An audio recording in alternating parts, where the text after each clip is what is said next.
Wah wah wah, disambut sebagai pahlawan, Patrick Kluivert sudah sampai di Jakarta dan siap latih timnas Indonesia.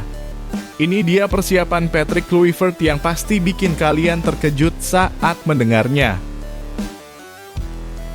Nah loh, ada apa ini? Presiden FIFA tiba-tiba dikecam dunia. Kira-kira ada apa ya? Nah, ini baru super top Marco Top. Patrick Kluivert diuntungkan dengan keputusan AFC. Kira-kira keputusan apakah itu? Yuk saksikan beritanya hingga selesai.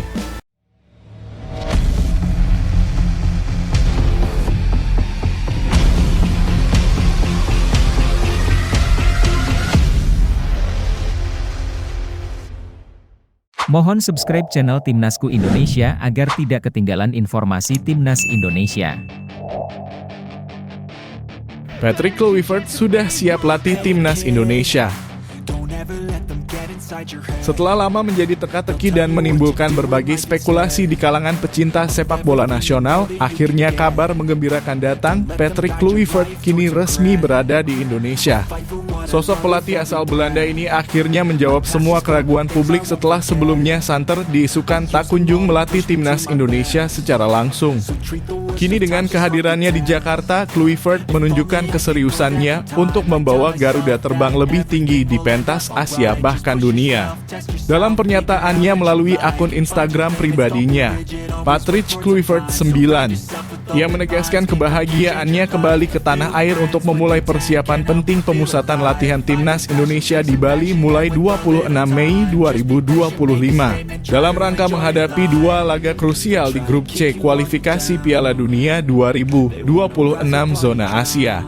Dengan nada optimis, Kluivert berkata senang bisa kembali ke Indonesia dan bersiap menghadapi babak penting berikutnya. Yang menarik, dua asisten andalannya Alex Pastoor dan Denny Lanzaat juga telah mendarat di Jakarta. Tim pelatih lengkap ini membawa angin segar bagi perjuangan Timnas Indonesia. Bahkan sejumlah pemain seperti Marcelino Ferdinand, Asnawi Mangkualam, dan Elkan Bagot sudah lebih dulu berada di Bali, diduga untuk beradaptasi lebih awal menjelang TC resmi. Pertarungan yang paling dinanti adalah saat Timnas Indonesia menjamu Cina di Stadion Utama Gelora Bung Karno (SUGBK) pada 5 Juni 2025. Pertandingan ini menjadi titik balik penting. Tak berlebihan jika para supporter berharap Kluivert bisa membantai Cina di laga panas tersebut. Apalagi hanya 5 hari berselang, Garuda akan bertandang ke Jepang dalam laga pamungkas grup C yang tak kalah berat. Saat ini Indonesia berada di peringkat keempat klasemen sementara grup C mengantongi 9 poin dari 8 pertandingan. Posisi ini cukup genting karena hanya tim terbaik yang berhak lolos ke babak keempat. Dengan kata lain, 2 laga sisa menjadi hidup mati bagi Garuda. Kini semua mata tertuju pada Kluivert. Apakah ia bisa membungkam keraguan menyatukan skuad terbaik dan membawa kejutan besar bagi Cina dan Jepang? Harapan publik sangat tinggi dan atmosfer sepak bola nasional kembali memanas. Bagaimana menurut kamu? Apakah Patrick Kluivert adalah sosok yang tepat untuk membawa Timnas Indonesia ke Piala Dunia? Apakah Garuda bisa membalas dendam ke Cina di GBK? Yuk, tulis pendapatmu di kolom komentar.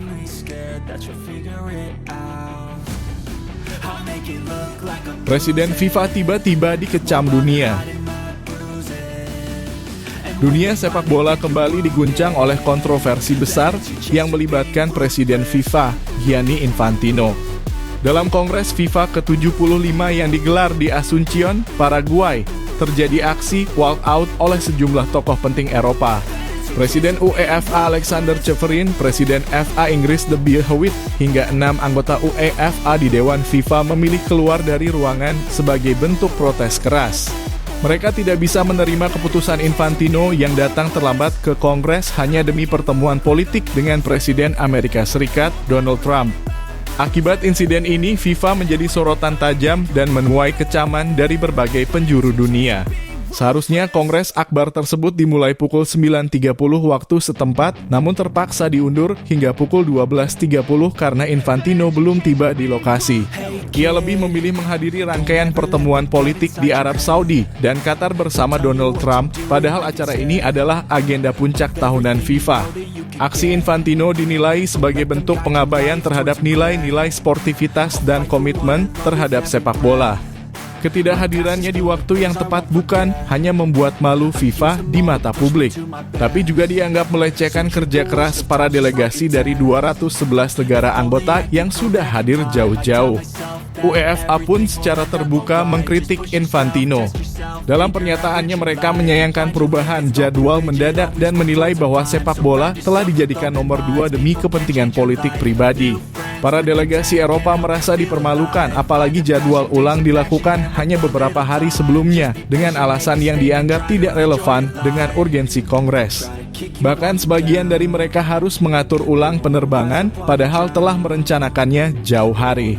Aksi walkout ini merupakan pesan tegas, sepak bola bukanlah alat politik siapapun, bahkan oleh Presiden FIFA sekalipun. Presiden Federasi Sepak Bola Norwegia, Lise Klaveness, juga menyampaikan kekecewaannya. Ia menyebut ketidakhadiran Infantino sebagai bentuk kegagalan kepemimpinan. Menurutnya FIFA seharusnya menjadi contoh tata kelola yang baik dalam dunia olahraga internasional. Klaveness menyatakan bahwa kehadiran seluruh perwakilan dari berbagai negara adalah simbol pentingnya persatuan dan komitmen untuk memajukan sepak bola. Namun sayangnya, hal itu justru diabaikan oleh pemimpin tertinggi FIFA sendiri. Dalam merespons kritik tajam tersebut, Gianni Infantino akhirnya menyampaikan permintaan maaf. Ia mengaku keputusannya berada di Timur Tengah adalah bagian dari strategi jangka panjang untuk membahas masa depan Piala Dunia, termasuk Piala Dunia antar klub 2025 dan Piala Dunia 2034. Namun publik tampaknya tidak begitu saja menerima alasan tersebut. Banyak pihak yang menilai permintaan maaf itu tidak cukup untuk memperbaiki citra FIFA yang sudah terlanjur tercoreng. Sebab apapun alasannya, memprioritaskan pertemuan politik di atas kepentingan Kongres Sepak Bola Dunia adalah keputusan yang fatal. Kejadian ini jelas menjadi tamparan keras bagi FIFA. Organisasi sebesar ini semestinya menjaga integritas, bukan justru menjadi alat politik. Lalu bagaimana pendapat kamu sebagai penikmat sepak bola? Apakah kamu setuju dengan aksi walkout yang dilakukan UEFA dan federasi lainnya? Dan apakah permintaan maaf Infantino cukup untuk menebus kekecewaan dunia? Yuk, tulis pendapatmu di kolom komentar dan mari diskusikan bersama.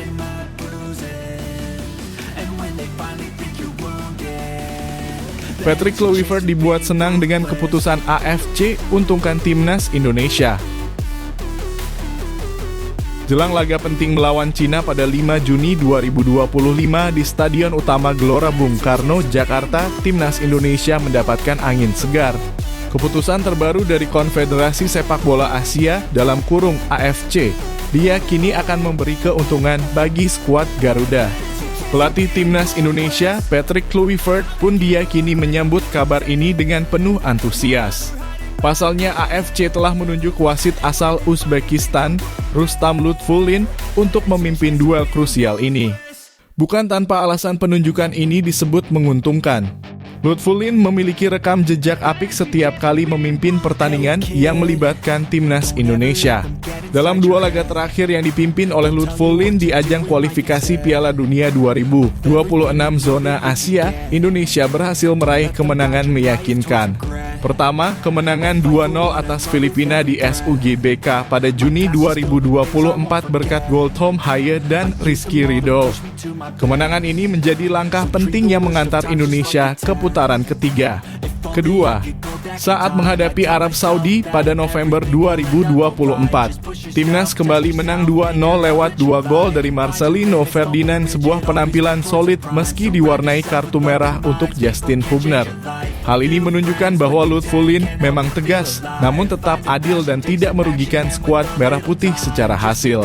Selain di level senior, Lutfullin juga pernah memimpin laga timnas Indonesia U20 di kualifikasi Piala Asia U20 tahun 2022. Kala itu timnas U20 menang telak 5-1 atas Hong Kong. dan Marcelino kembali menjadi sorotan dengan 2 golnya. Menariknya, Marcelino telah mencetak 4 gol dalam laga-laga yang dipimpin Lutfulin, sayangnya ia harus absen melawan Cina akibat akumulasi kartu kuning. Meskipun kehilangan Marcelino menjadi kerugian tersendiri, Patrick Kluivert tetap punya alasan untuk optimistis. Tren kemenangan di bawah kepemimpinan Lutfulin bisa menjadi modal mental yang kuat bagi skuad Garuda. Bahkan wasit asal Uzbekistan ini tidak akan bekerja sendirian. Ia akan didampingi asisten wasit Sansar Soyusupov dan Alisher Usmanov, serta Asker Nadjavaliev sebagai wasit keempat. Teknologi VAR juga akan hadir dipimpin oleh Firdavs Nursafarov. Laga melawan Cina menjadi penentu nasib timnas Indonesia untuk lolos ke putaran keempat kualifikasi Piala Dunia 2026. Setelah itu ujian berat lainnya menanti, yakni melawan Jepang di laga tandang. Maka dari itu kemenangan atas Cina adalah harga mati. Patrick Kluivert tentu berharap sejarah manis bersama Rustam Lutfulin bisa kembali terulang. Dukungan supporter, konsistensi pemain, dan keberuntungan dari sisi kepemimpinan wasit bisa jadi kombinasi yang membawa Indonesia selangkah lebih dekat ke impian tampil di Piala Dunia. Bagaimana menurut kamu? Apakah penunjukan wasit ini cukup membuat optimisme fans meningkat? Tulis pendapatmu di kolom komentar.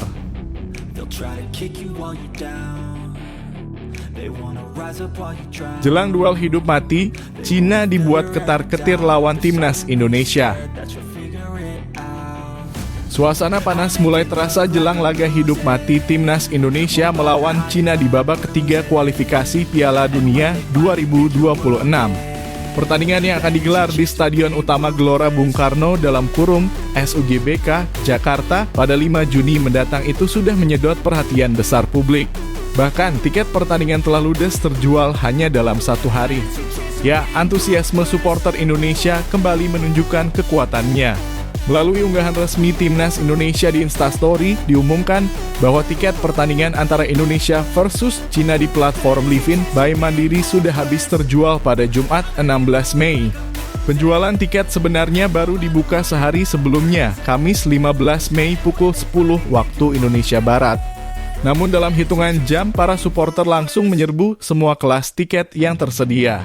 Menurut anggota Komite Eksekutif PSSI Arya Sinulinga, dari total kapasitas sekitar 76.000 kursi di GBK, pihaknya menyediakan 70.000 tiket untuk dijual. Sebanyak 80% tiket sudah terjual hanya dalam waktu 1 hari.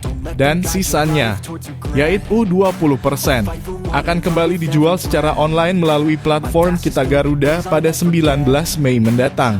Jadi war tiket akan lebih besar di tanggal 19 Mei karena kapasitasnya semakin sedikit. Silakan untuk para supporter Indonesia kembali memperebutkan tiket di Kita Garuda, ujar Arya melalui rekaman suara yang dibagikan ke media. Antusiasme luar biasa ini tentu memberi sinyal kuat kepada lawan, Cina tidak akan mudah mencuri poin di Jakarta. Dukungan penuh dari puluhan ribu supporter di stadion akan menjadi kekuatan ke-12 bagi skuad Garuda. SUGBK dipastikan akan bergemuruh, menciptakan atmosfer luar biasa yang bisa saja membuat pemain-pemain Cina gugup dan tertekan sejak awal laga. Tiket yang dijual juga hadir dalam berbagai kategori harga, dari yang termurah Rp300.000 hingga tiket hospitality dengan harga tertinggi Rp1,75 juta. Menariknya, kategori tiket hospitality yang menawarkan berbagai keuntungan eksklusif pun sudah habis terjual. Ini membuktikan bahwa publik sangat percaya dan mendukung perjuangan timnas Indonesia untuk melangkah lebih jauh di kualifikasi Piala Dunia. Duel ini akan menjadi pertaruhan besar bagi pelatih Patrick Kluivert dan skuadnya. Kemenangan atas Cina akan membuka peluang emas Indonesia untuk lolos ke putaran keempat. Maka tak heran jika para supporter rela berebut tiket demi bisa memberi dukungan langsung dari tribun stadion. Bagaimana menurut kamu? Apakah atmosfer penuh di GBK nanti bisa menjadi mimpi buruk bagi Cina? Yuk, tulis pendapatmu di kolom komentar dan beri dukungan untuk timnas Indonesia.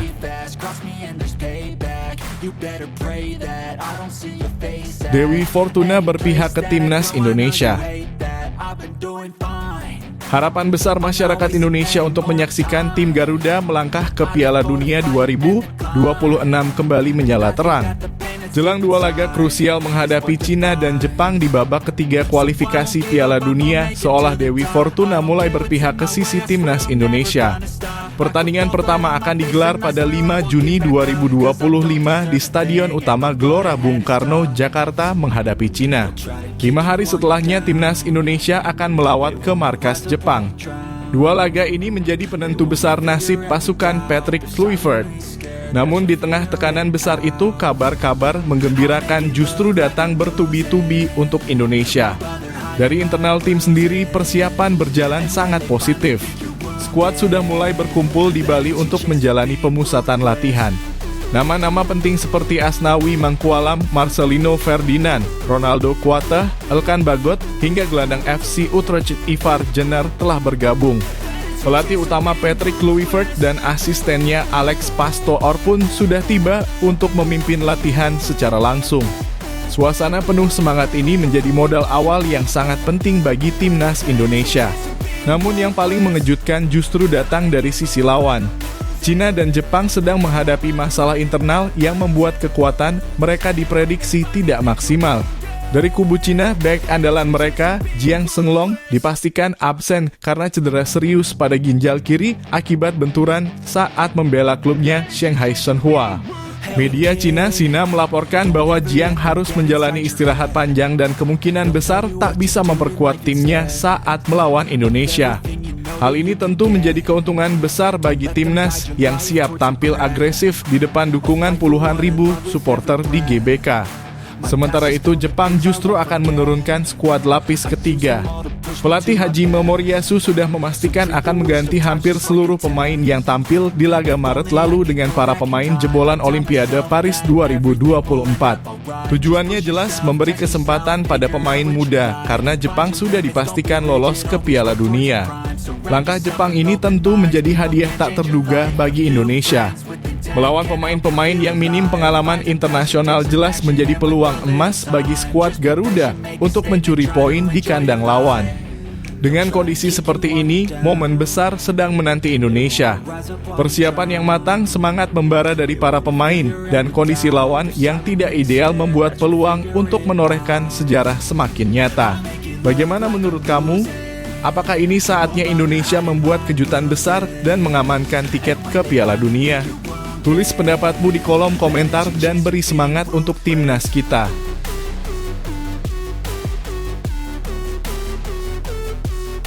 Vietnam dibuat terkejut dengan tiket timnas Indonesia lawan Cina yang ludes terjual. Supporter sepak bola Indonesia kembali mencetak sejarah yang membuat dunia sepak bola Asia terperangah.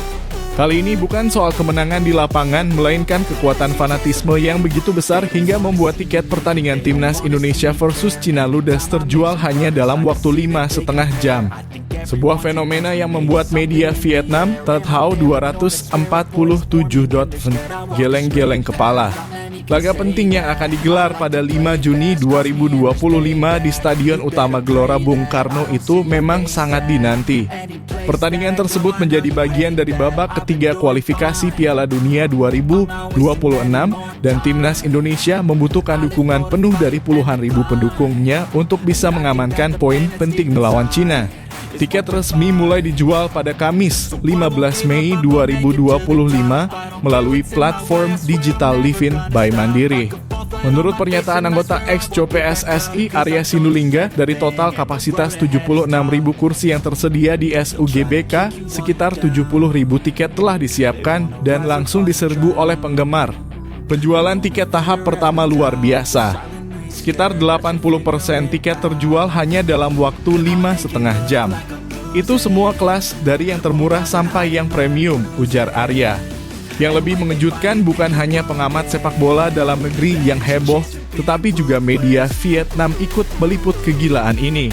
Tertawa 247.vn bahkan menyebut bahwa demam ekstrem telah melanda Indonesia karena tingginya antusiasme publik terhadap pertandingan ini. Media tersebut mencatat bahwa harga tiket yang ditawarkan berkisar dari Rp300.000 hingga Rp1,75 juta. Dan meskipun harganya tidak murah, semua kategori terjual habis dalam waktu singkat. Bahkan tiket premium yang memiliki berbagai keuntungan eksklusif pun tidak luput dari serbuan fans. Tethao247.com menilai ini adalah hal yang langka, karena biasanya tiket pertandingan sepak bola di banyak negara Asia Tenggara baru habis beberapa hari jelang laga. Sementara di Indonesia, hanya butuh jambukan hari untuk membuat stadion penuh. Fenomena ini menjadi bukti bahwa timnas Indonesia bukan hanya sekadar tim nasional, tapi juga simbol kebanggaan, harapan, dan semangat persatuan rakyat Indonesia. Dukungan supporter menjadi senjata utama di laga-laga krusial, terutama saat melawan lawan tangguh seperti Cina. Nah, menurut kamu apakah fanatisme supporter seperti ini bisa menjadi senjata rahasia timnas Indonesia untuk menumbangkan lawan-lawan besar di Asia? Apakah kamu juga termasuk yang ikut berebut tiket kemarin? Yuk, tulis pendapat kamu di kolom komentar.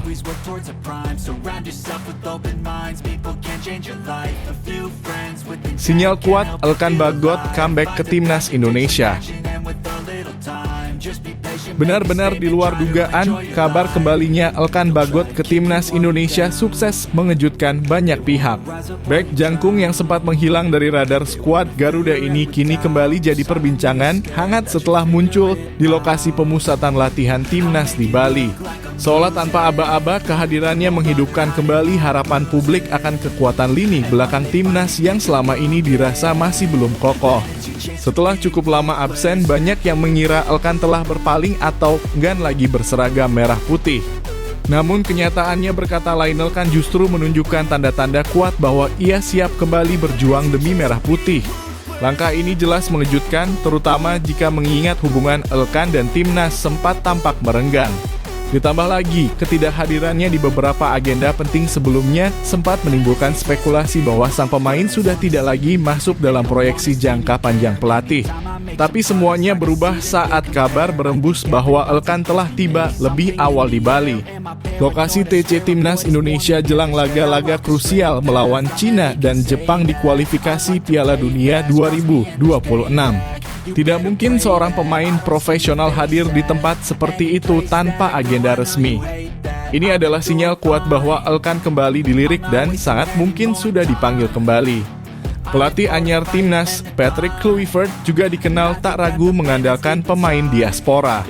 Nama-nama seperti Joy Pelupescik, Kevin Dix, hingga Ole Romani membuktikan bahwa sang pelatih membuka lebar pintu bagi mereka yang bermain di luar negeri.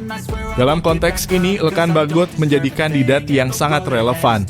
Dengan postur tinggi menjulang, pengalaman di Liga Inggris, dan kualitas bertahan yang tak diragukan, Elkan bisa menjadi solusi atas rapuhnya lini belakang Garuda yang dalam beberapa laga terakhir kerap jadi titik lemah tim. Tak hanya itu, Elkan sendiri tampaknya menunjukkan gestur positif.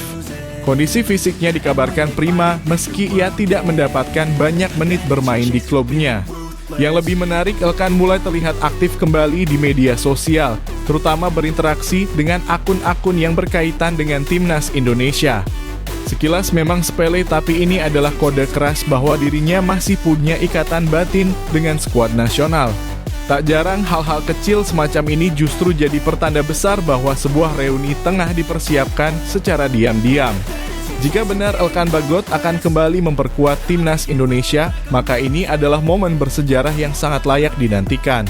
Bukan hanya karena kualitas individunya, tapi juga karena ia bisa menjadi simbol kembalinya semangat dari para pemain diaspora untuk berkontribusi kejayaan Garuda. Pertanyaannya sekarang, apakah ini pertanda era baru lini belakang timnas akan segera dimulai? Apakah Elkan akan benar-benar menjadi pilar utama di bawah arahan Patrick Kluivert? Tulis pendapat kamu di kolom komentar, apakah kamu mendukung kembalinya Elkan Bagot ke skuad Garuda? Atau menurutmu sudah waktunya timnas lebih fokus pada pemain lokal yang konsisten? Suara kamu penting, yuk diskusi bareng di sini.